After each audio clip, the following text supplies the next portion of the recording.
کہتا ہے میں تمہاری قبر میں تمہارے ساتھ ہوں گا، مجھے پڑھتے رہو، میں تمہارا حق ادا کروں گا۔ انسان کا سب سے بہترین دوست اللہ ہے۔ بہت جلدی مان جاتا ہے، پرانی باتیں یاد نہیں کرواتا، اپنے پاس سے کبھی مایوس نہیں لوٹاتا۔ جنت وہ واحد شاندار جگہ ہے جہاں جانا تو سب چاہتے ہیں مگر جلدی کسی کو نہیں۔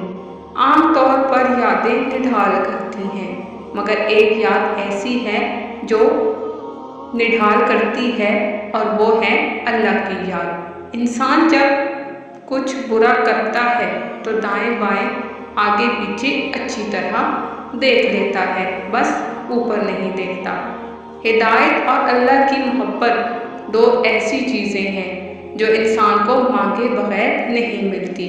ضروری نہیں ہے کہ آپ کسی کا دل دکھاؤ تو وہ منہ سے بد دعا دے، جب بھی وہ آپ کی وجہ سے اللہ کے سامنے روئے گا تو وہ آپ کو بہت مہنگا پڑے گا۔ جب رب راضی ہونے لگتا ہے تو بندے کو اپنے عیبوں کا پتہ لگنا شروع ہو جاتا ہے اور یہی اس کی رحمت کی پہلی نشانی ہے۔ مجھے بہترین نہیں چاہیے، بس وہ چاہیے جس میں میرے رب کی رضا ہو۔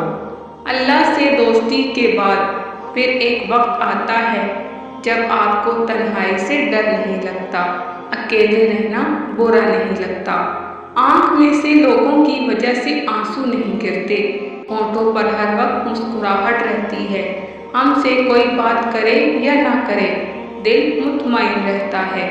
جب اللہ کسی کو پسند کرتا ہے تو اس کی پریشانیاں بڑھا دیتا ہے تاکہ اسے اپنے قریب کر سکے۔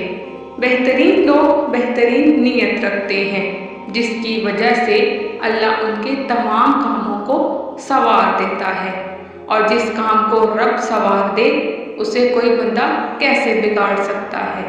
بدلہ نہ لیا کرو، بس معاف کر دیا کرو۔